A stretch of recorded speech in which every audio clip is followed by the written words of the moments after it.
And welcome to the first formal Cabinet of the new administration. My name is David Beck and I'm the Chairman of Cabinet.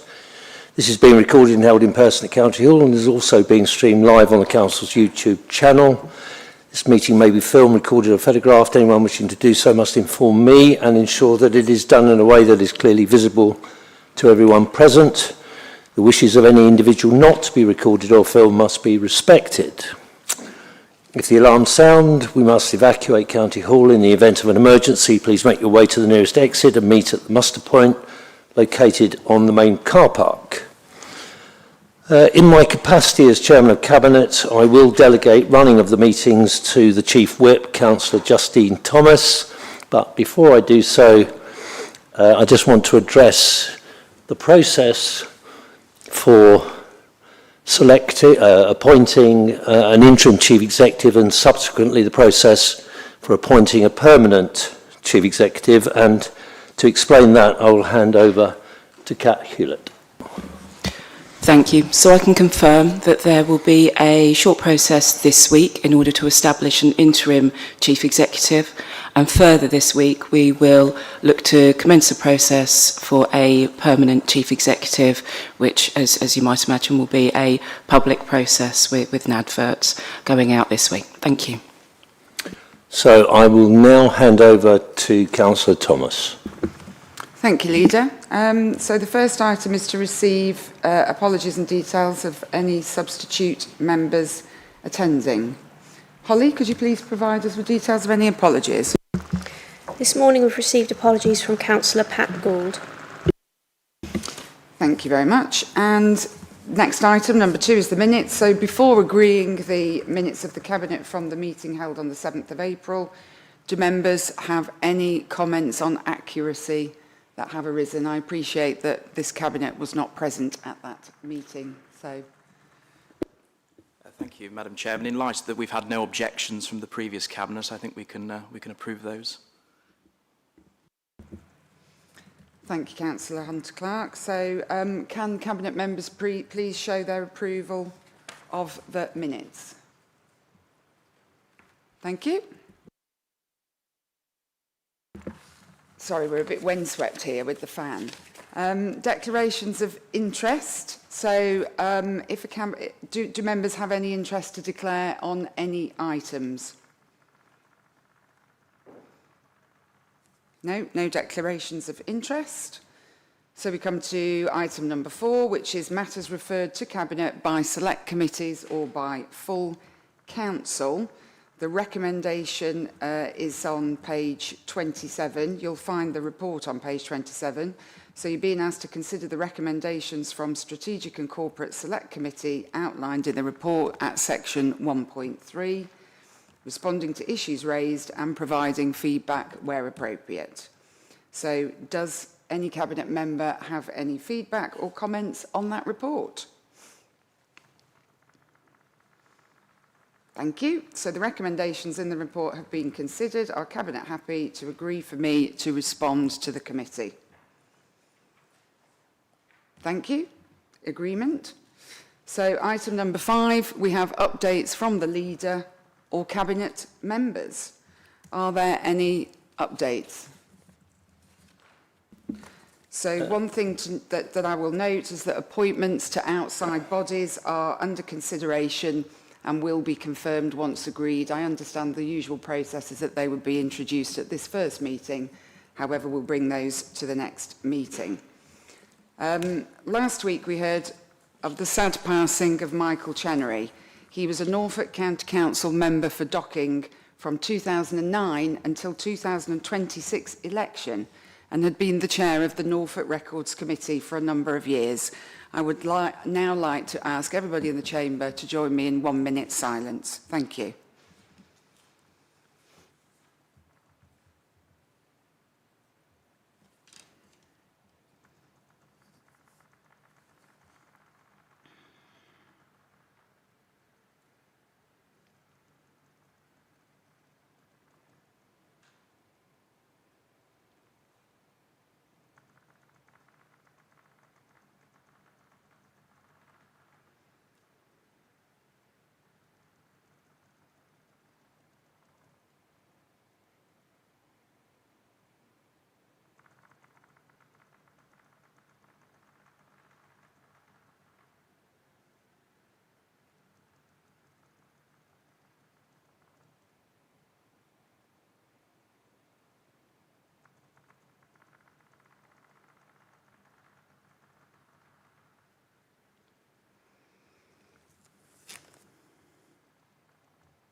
Thank you, everybody, for marking that moment.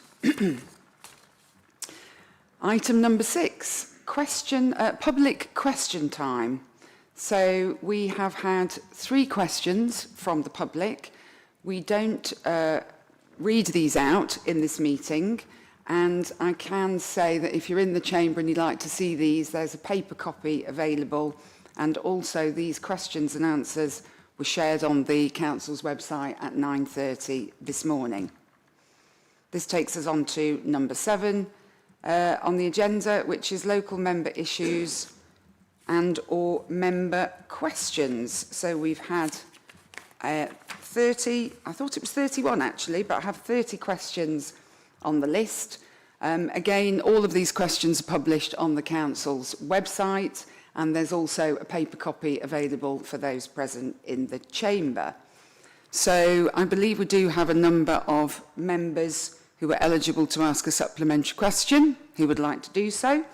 So if I may go first to Councillor Kay Mason-Billig. Thank you, Kay. Thank you, Chairman. I have read the answer to the first part of the question, which is very short and succinct, which is disappointing.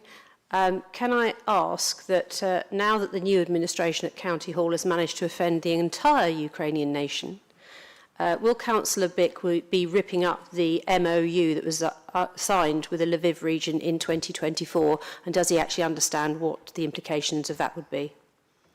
Councillor Bick.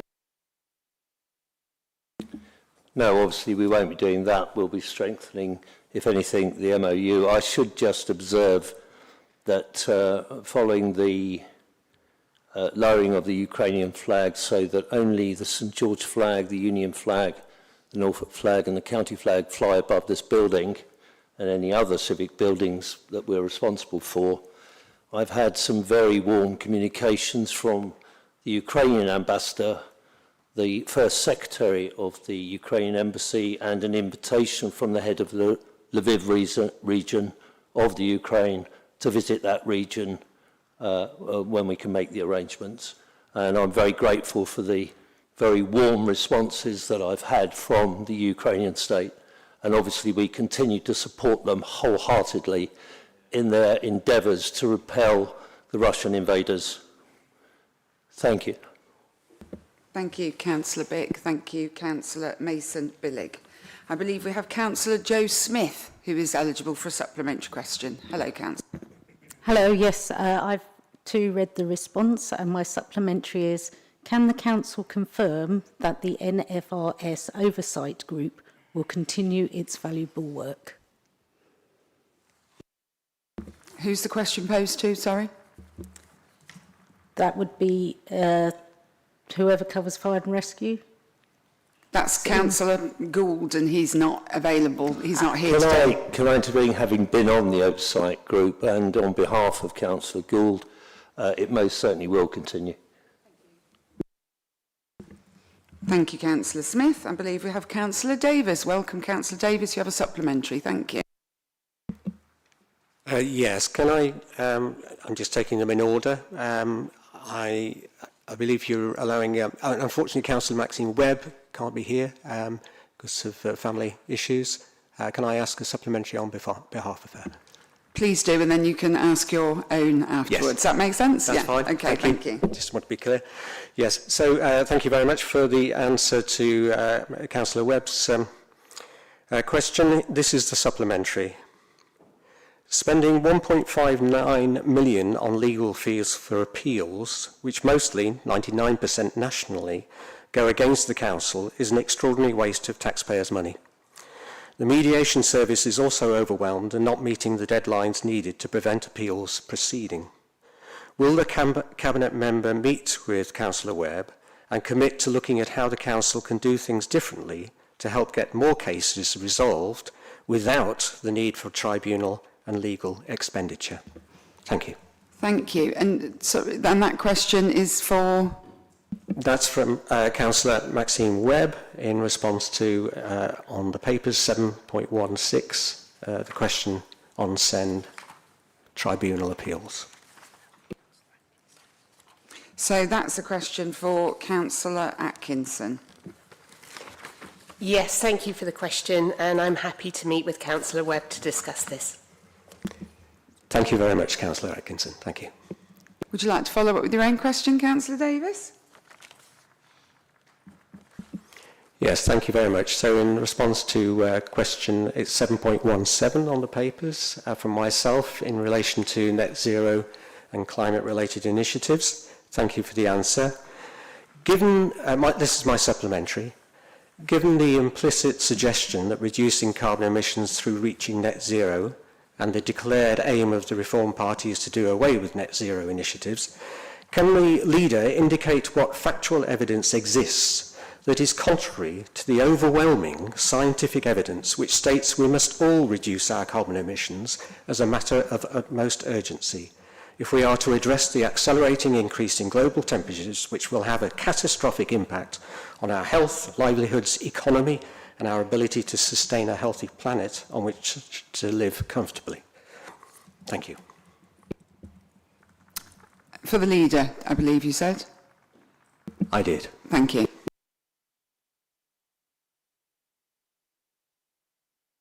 At me, so would you mind awfully saying it again? Okay.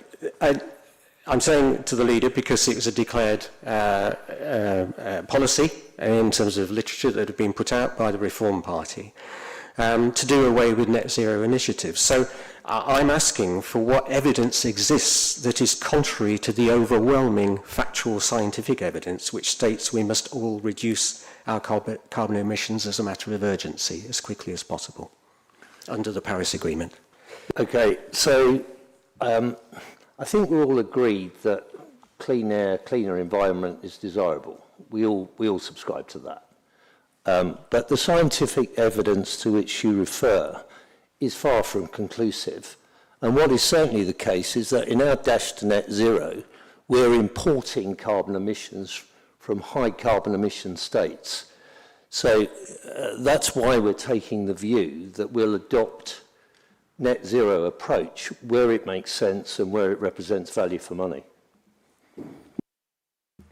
If I may, Leader, and in answer to the question, as a bit of an explanation of what we're actually doing, we're not doing away with net zero initiatives. The wording is completely incorrect. We are doing a review of net zero spending. What that means is that when reviewed, if it's appropriate to replace vehicles, for example, with electric, it should be done, and where it's not appropriate, it won't be done. And when it's appropriate to refit buildings with air source, it will be done, and when it's not appropriate, it won't be done. And I'm saying this with a bit of background that we've already discovered buildings, council buildings, where air source has been installed in a building that's completely inappropriate for air source, and that property is now significantly more expensive to heat, and it's not as warm as it used to be. Now, clearly, that was done to meet a target and not done because it was appropriate. And that's what a review is, and that's what we intend to carry out. Okay? Thank you for that helpful supplementary answer, Councillor Taylor. Okay, Councillor Catchpole. Welcome, Councillor Catchpole. And if you would just mind confirming who you're addressing the supplementary to. It seems obvious, but I won't take it out of your 75-word limit, though. That's fine. All right, thanks. Thank you. This is for the Cabinet Member for Children, Families and SEND. Is that Councillor Atkinson? Good morning. So the Norfolk County Council School and College Travel Assistance Policy is understood. However, the consequences are unfair in a situation where custody of children is shared between two parents living in separate addresses. There is a financial penalty on one parent, which is ultimately a financial penalty on the children. In my resident's case, he has calculated the annual cost to be £1,500. Could you move the question on, Councillor Catchpole, because it is getting a bit wordy. If you could finish the question, thank you. He's calculated the annual cost to be £1,500. I'm wondering if the Cabinet Member would meet with me to discuss the unfairness or otherwise of this policy. Thank you for your question. Yes, I'm very happy to meet with you to discuss it. Thank you. Thank you. Thank you, Councillor Watkins. We have a supplementary from you. Thank you. Thank you, Madam Chairman. Supplementary to the leader. I think there is now a very legitimate concern that Tom McCabe's unexplained and untimely departure could be just the thin end of the wedge. I asked in my question about the implication for the Council's budget, and there is undoubtedly a growing mood of mistrust and trepidation amongst some staff, and little wonder that people are starting to look to their futures. Could you, Leader, please explain how your administration will repair the fracturing relationship with staff in order to stop more of them heading for the exit door? Thank you, Councillor Watkins. Councillor Wick. I've seen no evidence of the staff fracturing that Councillor Watkins refers to, other than a speculative report in the EDP, and I would just counsel Councillor Watkins, as I would anyone, be careful about what you read in the press. I would report to him, though, that I have embarked on a series of visits to different council locations to meet with staff. I found on those initial visits the staff have been very engaging, very keen to explain what they're doing in their particular sections. And I've also heard on numerous occasions that this is the first time these members of staff have ever seen the leader. Thank you, Chief Whip.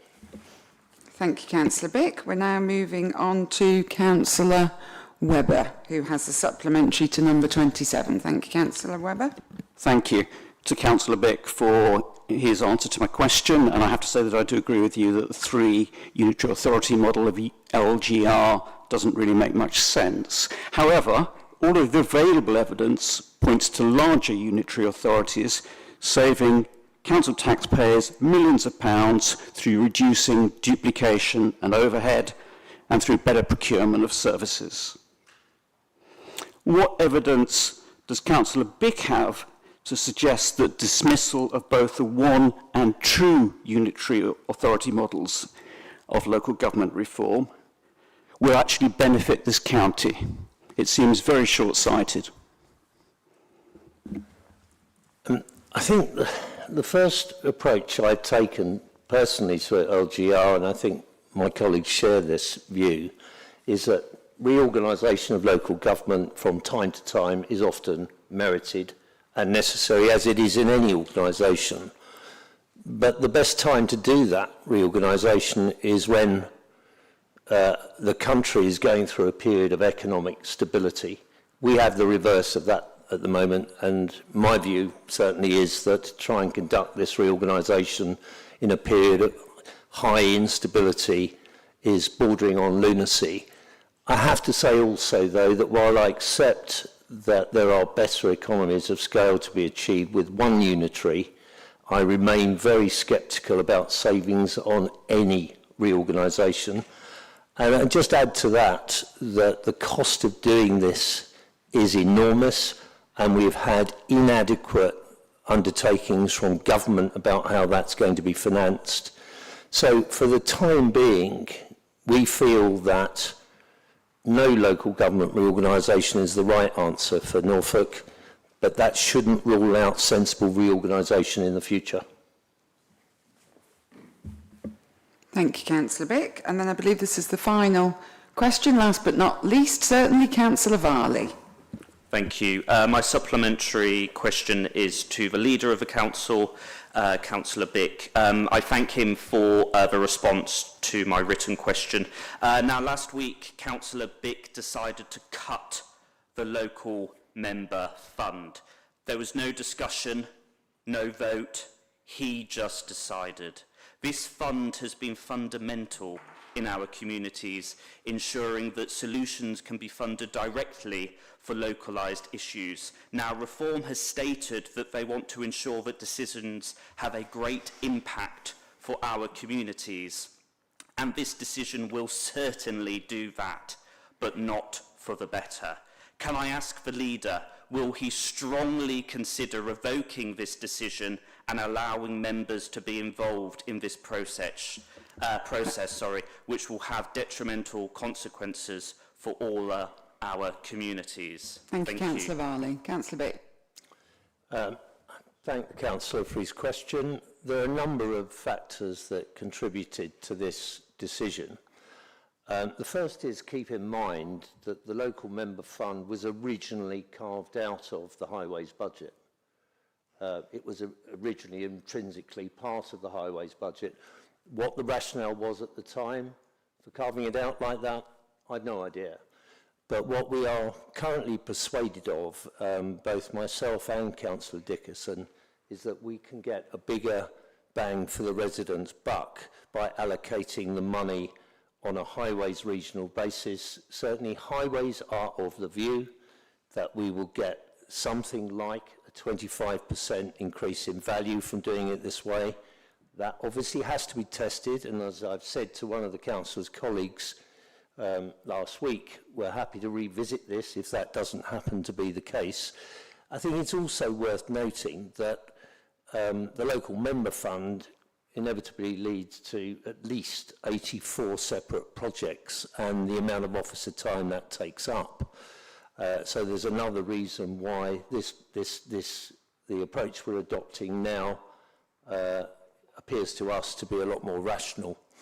I do accept that that would lead to some disappointments for people who have project ideas in their mind. I will say, as I said to Councillor Watkins, that if our experience over the next year doesn't deliver the increased performance that we've been led to believe we will get, then we will review it, but not for this year. Thank you, Councillor Bick. So that concludes the member and public question part of the proceedings. I'd like to thank everybody, all the members who attended to ask their supplementary questions. Thank you very much. We'll now proceed to item 8 on the agenda, which is Norwich East Independent Living and Supported Living. And I believe this is going to be introduced by the Cabinet Member for Adult Services, Councillor Hussey. Thank you, Madam Chair. This report, and I have to say it's a very robust and strong report, summarises the business case for approving £5.544 million from the capital expenditure budget. The site in Norwich East is a former school. It's a brownfield site which was turned into a training centre. It's part of a wider programme of independent living and supported living in Norfolk. Norfolk County Council is committed to supporting Norfolk residents to be independent. This is part of a wider strategy of trying to prevent people from going into care homes, which are very expensive, and supporting them in independent living.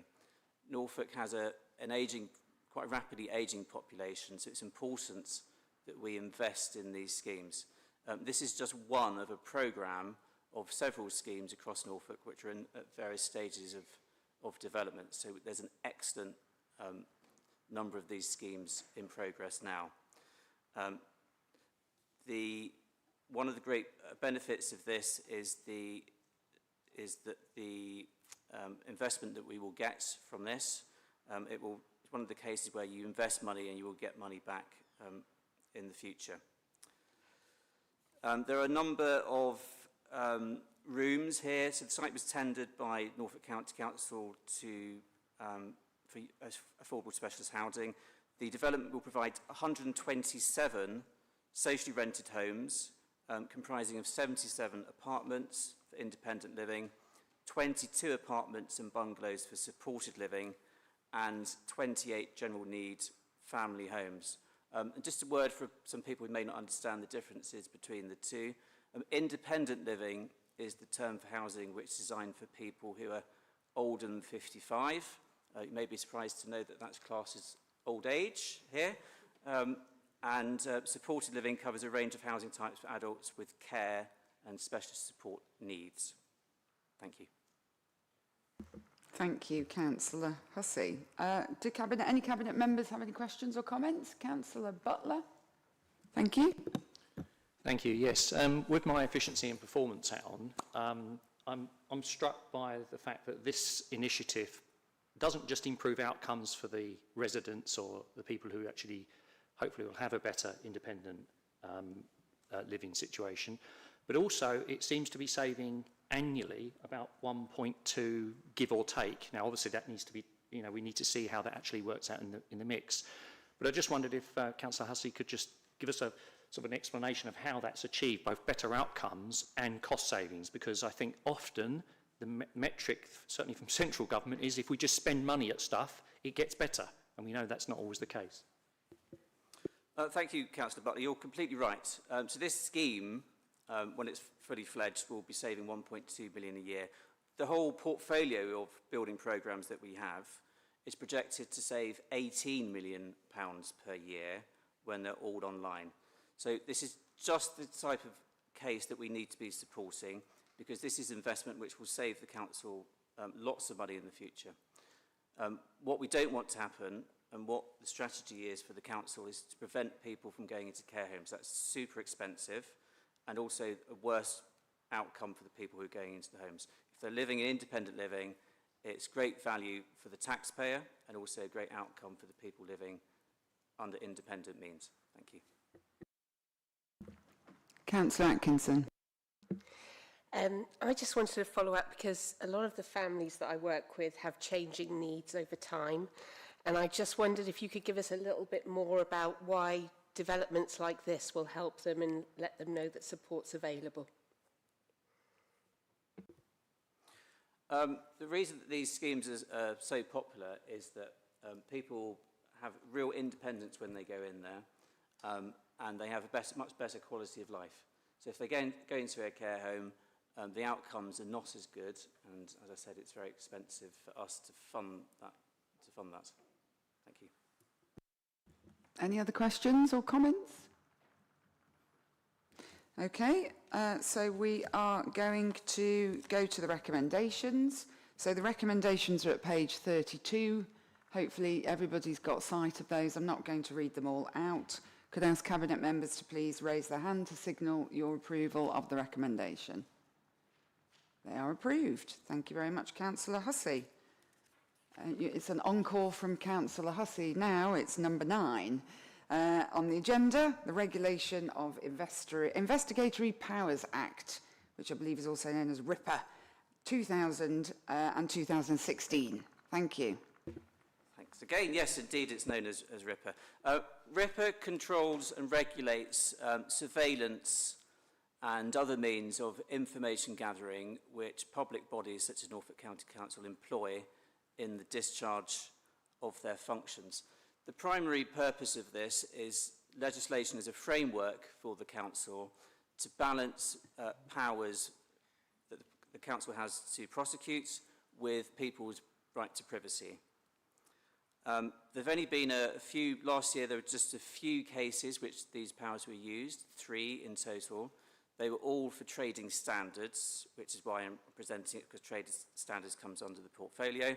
But this, of course, is a legal framework for the whole of the council. This is a yearly report which is updated. The changes from last year are very minor. There's just a few non-substantive changes to Word to make things clearer, and a link to a website was added. So very minor changes. I should also add that there was a review conducted a few years ago. There will be a further review scheduled for later this year. Thank you. Thank you. Any comments or questions for Councillor Hussey on agenda item number 9? Yeah, I'd like to ask a question. So whilst these powers are used rarely, could you explain how the council ensures that they're exercised lawfully and proportionately, and only where there is a clear public interest? Thank you. We're very diligent with our interpretation of this. The very reason that this legislation is here is to make sure that we're doing things lawfully. The main avenue that they use, as I said, is trading standards. So, for example, if we're using children to go into a vape shop or a smoking shop for an investigation. So we do not take this lightly, and that's showed by the fact that we only had three cases last year. Thank you. Any other comments or questions? So we've got the recommendations on page 55. They're brief, I'll read them out. To note the use of RIPA and the IPA by the Council for 2025 as set out in Appendix A. And number 2, to approve the revised policy documentation provided at Appendix B and Appendix C. Would Cabinet members please raise their hand to signal approval of the recommendation? That's approved. Thank you very much. So we now turn to item 10 on the agenda. So there are 6 reports that I'm about to present, so colleagues will take consolation in the fact that 4 of them are annual, so this won't happen every Cabinet meeting. So item 10 is the Finance Monitoring Outturn Report. So this report sets out the financial position for 2025 to 26. Cabinet may also wish to note the full draft statement of accounts for 25-26 are due to be published at the end of June. This is a statutory requirement, and the associated external audit work is to be completed by the 31st of January 2027. So this report summarises the outturn position for the 2025-26 revenue and capital budgets, general balances, and the Council's reserves at the 31st of March 2026, along with all the supporting financial information. As detailed within the report, through the course of 25-26, the Council continued to operate in a challenging financial environment. Inflationary pressures and demand-led cost drivers have impacted on a number of services, as described in the report. In particular, it highlights the financial challenges experienced within children's services and sustained pressure within the dedicated schools grant, the high needs block portion of that. But in spite of these challenges, I am pleased to report that the Council has achieved a balanced revenue outturn against a net budget of £571.873 million, including an underspend of £0.044 million. Other reports on the agenda deal with the current financial year and the budget setting process for 2027 to 2028. An important point to note is there are no major issues highlighted in the report that haven't been addressed in the 2026 to 27 budget, which I must note this administration, just to make clear, had no part in setting. Nevertheless, in this context, it remains essential that the Council keeps a strong grip on expenditure and continues to strengthen financial resilience. The monitoring arrangements and financial management focus set out in the report will therefore continue and, where necessary, be strengthened as we progress through 26 and 27. So there are a number of recommendations, but I'll just whiz you, if I may, through the key highlights of the report, and then you can read the recommendations before we agree to approve it, I hope. There's a small overall underspend on the revenue, as I already highlighted. The recommendations, as I said, are set out on page 100 to 101. There's an increase of 58.831 million in the capital programme, which predominantly reflects increases in external funding. We want to note the financial capital expenditure for 2025 to 2026 of 273.715 million. There is an increase, which I'm sure you are very aware of in this room, of 6.5 million in the Castle Museum project budget, but there is a detailed explanation of that on page 190 and 191. There's a request for Cabinet to approve a small increase in the Millennium Library refurbishment, which is actually being funded from other parts of the capital programme. And there is a note on the delivery of the budget savings for the previous year. There's a note to increase the general balances in line with the planned budget, and a request for Cabinet to approve the changes of the appointment of directors, which is on page 102 and comes under recommendation 9. So you've had the report in front of you, you've had time to review that. Could I just ask if any Cabinet members have any comments or questions?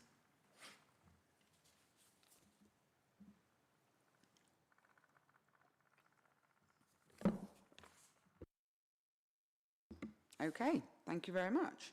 So, on that basis, I would ask Cabinet to raise the hand to signal approval of the recommendations at page 100 and to 101.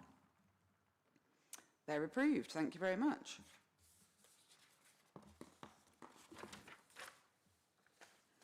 Bear with me, a lot of paperwork here. Sorry, it's me again.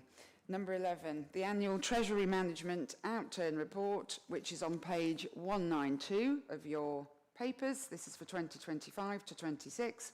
The Treasury Management Outturn Report details the financial Treasury position for 25 to 26. It's one of a sequence of Treasury reports that are required to be considered by members throughout the year, and it's a companion report to the previous Finance Monitoring Outturn Report. In accordance with the regulatory requirements, it provides information for the Treasury management activities of the Council for the preceding financial year. Importantly, the report confirms that during that period, the Council has complied with the Treasury management policy and strategy, which were approved by previous members. Due to the impact of the timing of the recent Council elections, the Council's Treasury Management Panel has not had the opportunity to meet and discuss the report, and as a result, this is why this is coming directly to the Cabinet for recommendation. This is in line with the statutory requirements. So the key highlights are the external debt at the 31st of March was 922.76 million compared to 850.278 million on the previous year, and you can see that in Table 1. Similarly, in Table 1, you can see the cash balances of 67 million compared to 68 million of the preceding year. Please note that the Council remained within the prudential and Treasury indicators that were set for 2025-26 as part of the budget process, which is outlined at Table 5 on page 201. And the Council did borrow 96.5 million during the year, detail of which is itemised at Table 13 on page 211. The Council also did repay 24.011 million. Do councillors have any questions on that report? Any comments? Okay, thank you. On that basis, then, I would ask the Cabinet to signal their approval of the recommendation by raising the hand. That is approved. Thank you very much. Item 12 is the Finance Monitoring Report for 2026 to 2027. This is the P2 Monitoring Report, which covers the first 2 months of the year. I believe I'm right, there's 11 of these each year. The Finance Monitoring Report sets out the first forecast monitoring position for the current financial year, and it provides a summary of the forecast finance position for the 2026 revenue and capital budgets, the general balances and the Council's reserves at the 31st of March 2027, along with other relevant financial information. So at this early stage in the year, as would be expected, the report forecasts a balanced outturn position against a net budget of £613.776 million. So in line with this, the general balances are forecast to be 30.697 million at 31st of March 2027, assuming the budgeted contribution of reserves of 1.7 million. The key highlights are the balanced revenue position reflects anticipated 100% delivery of budgeted savings, and underspends have been identified within the Chief Executive's budget. To maintain the balanced position, currently these underspends are notionally showed as transferred to reserves. It does, however, highlight various risk areas within the service commentary, particularly within adults' purchase of care, children's placements and the fire and rescue service. and it might be that some of the finance underspend as we progress throughout the year is required to offset some of these. You can find further commentary on pages 244 and 245.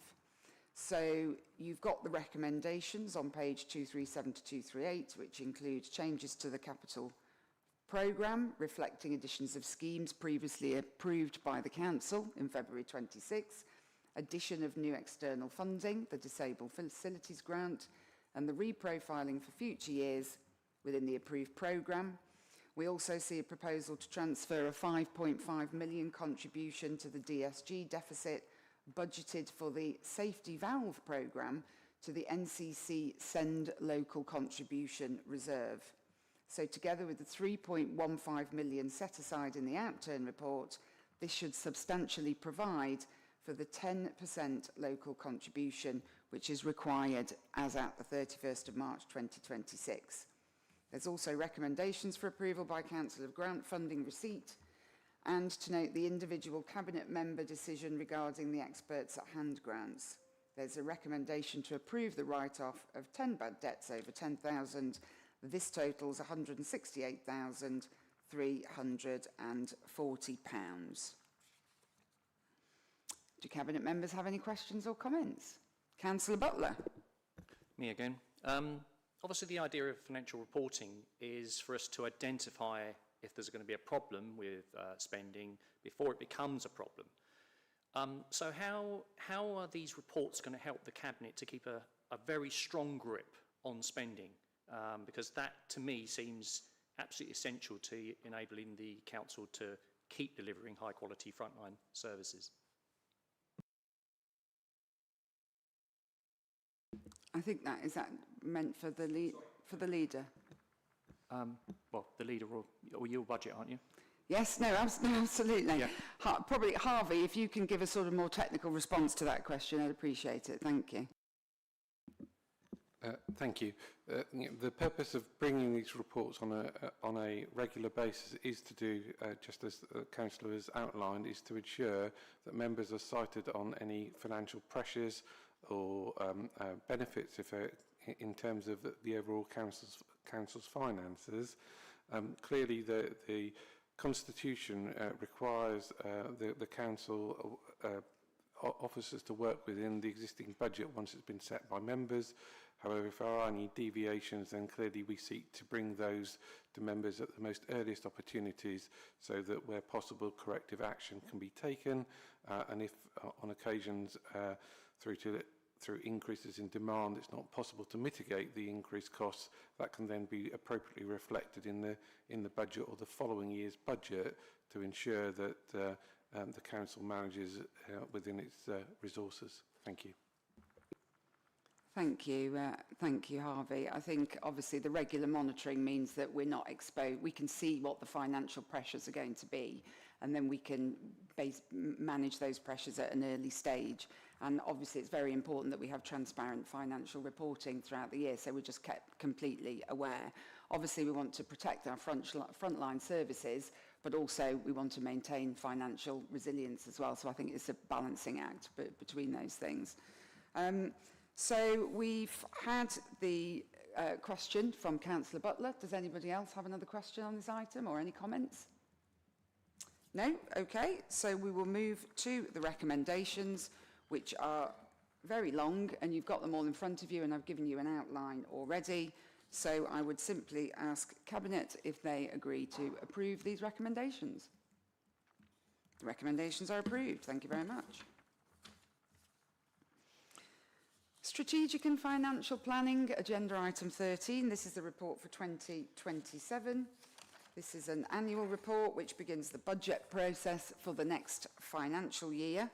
And because of the election, this paper is being brought to Cabinet slightly later than usual, but nevertheless, the objective is to set a robust, balanced and deliverable budget, and that objective remains unchanged. So this report sets out the financial planning context for the Council, in particular the implications for the fair funding review and the long-term settlement from government. The key highlights of the report are the starting point for the budget planning is the budget position and the medium-term financial strategy approved by full council in February 26, which is detailed in section 2 on page 282. This includes a gap of 35.92 million. At this point, we had a further financial year to financial planning, and Cabinet is therefore asked to extend that plan by another year, which takes it to 2030 to 2031. This adds a further gap of 42.954 million, which is on page 284, table 1. The results in the total gap of 148.531 million can be seen on page 283. The budget gap is based on a planning assumption of a 4.99 council tax increase in line with government assumptions, but at this stage, Cabinet is not being asked to make a decision on this or set any level of council tax, but clearly these will require departmental savings if that's to be achieved. Every 1% reduction of council tax equates to approximately £6 million of savings. Tables 8 to 10 allocate the savings gap across departments on page 292 to 293, and Cabinets are asked to note the budget timetable in table 7, and particularly the need for us to have public consultation in October. Cabinet may also wish to note the change in levels of government funding in the chart 1 on 281, with the consequence that any increase in funding is mostly based on council tax increases, but to reiterate, no decision on that has been made, and there are opportunities, I'm sure, to make savings. So the recommendations are set out on page 279 to 280. I would ask colleagues if they have any questions on this report or any comments to make. Councillor Taylor. Could you just outline the key principles that will guide the new administration as we develop the 27-28 budget to ensure we maximise value for money for council taxpayers? Would you like to answer that question, Leader? Sure. I mean, as Councillor Butler's already said, there'll be a lot of emphasis on getting a tight grip on spending, and particularly overspending. We'll have much more to say about this, I think, when we get to the full council meeting next month. But the watchwords here are a disciplined approach to procurement, a disciplined approach to spending, and a disciplined approach to revenue generation, which has not had nearly enough emphasis from previous administrations.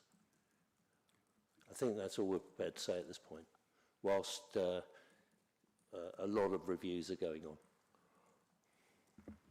Thank you, Councillor Bick.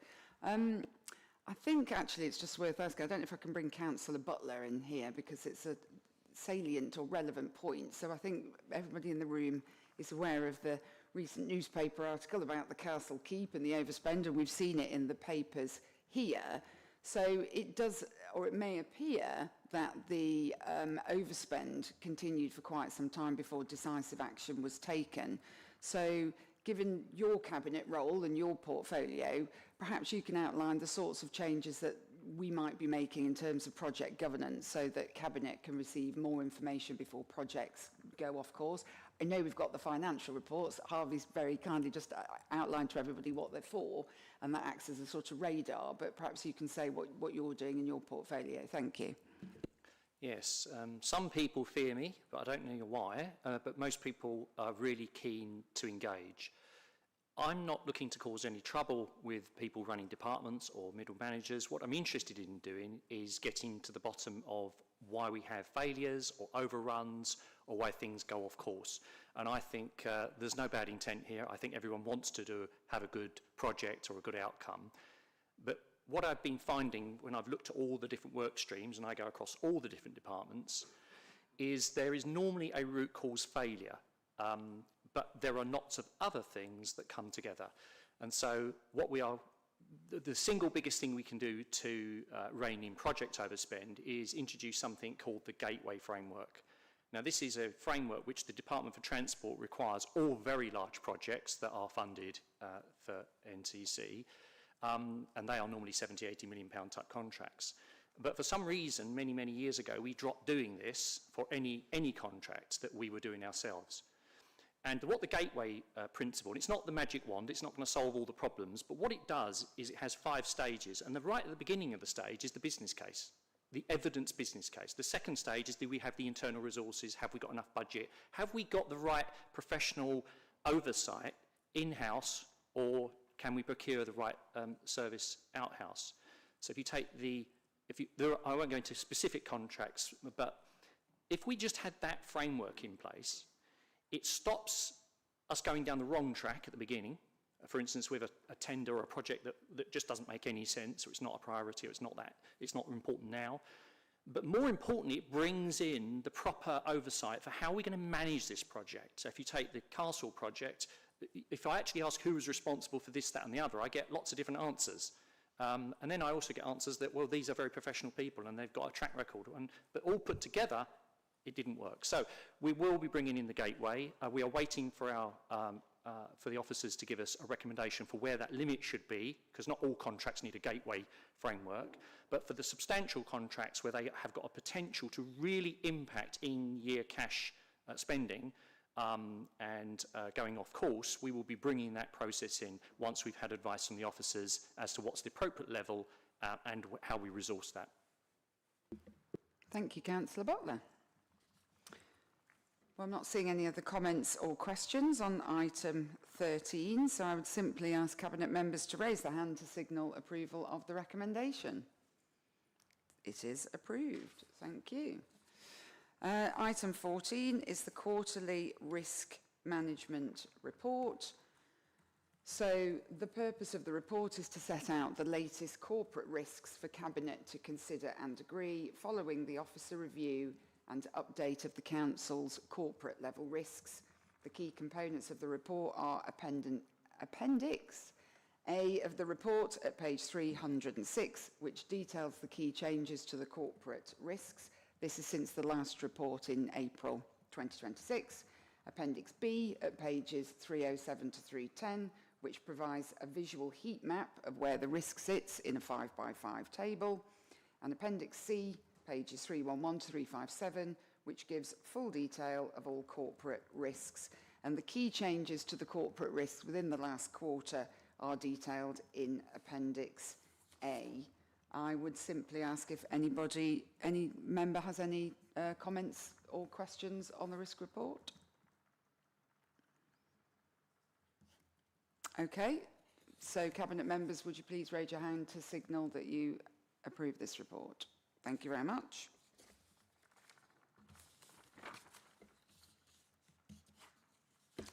So we're now going on to item 15, which you'll be thrilled to know is the last time you'll hear my voice today presenting a report. So the report at Appendix A for the annual risk management report, this is agenda item 15, is at page 362 to 365 of the agenda. This provides members of the Cabinet with further information on risk management for the financial year 25 to 26 and includes the overall opinion that the effectiveness of risk management for 25 to 26 is acceptable and therefore considered sound. That is in part 3 of the report, and it is incorporating the main developments that have happened during the year. Does anybody have any comments and questions on this item? Very well. Could I please ask Cabinet members to signal by raising a hand if they approve the report? Thank you very much. So this brings us to the final item on the agenda. Reports of the Cabinet member and office delegated decisions made since the last meeting.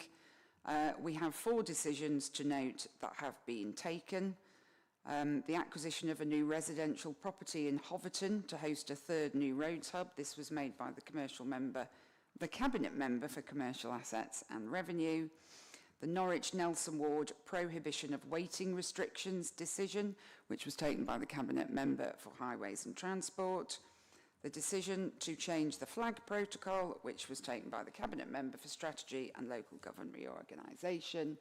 And the decision taken by the Cabinet member for Children, Families and Send, which was the Norfolk's Send Reform Plan.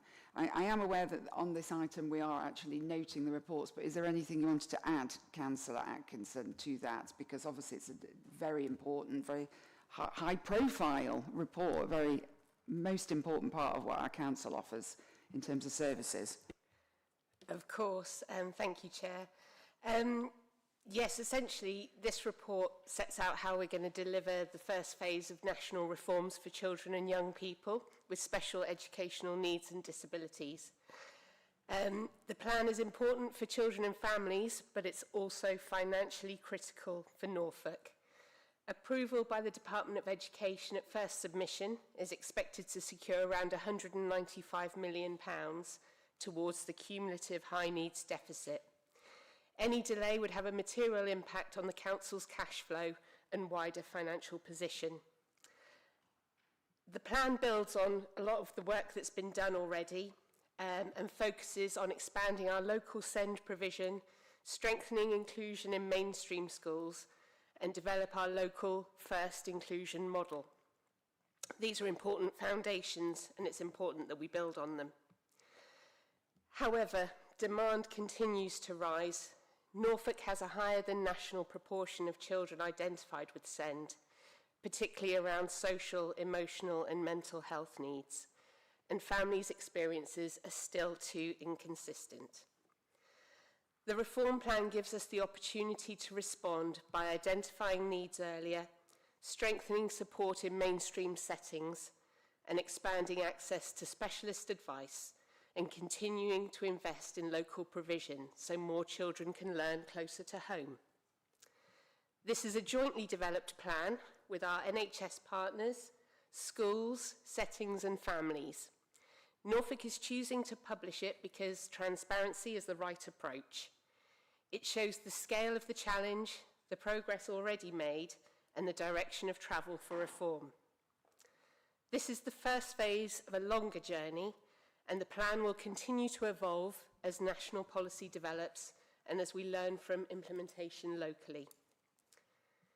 Thank you very much. Thank you, Councillor Atkinson. Just to say, we're not actually approving any reports. The point of agenda item 16 is simply to note that the decisions have been taken. So that concludes the meeting, and all I would like to say is thank you very much for all the officers who have contributed and produced all of the reports. Thank you to everyone for their attendance, and to note that the next meeting of the Cabinet will be held on Monday, the 3rd of August. Thank you very much. Have a lovely day.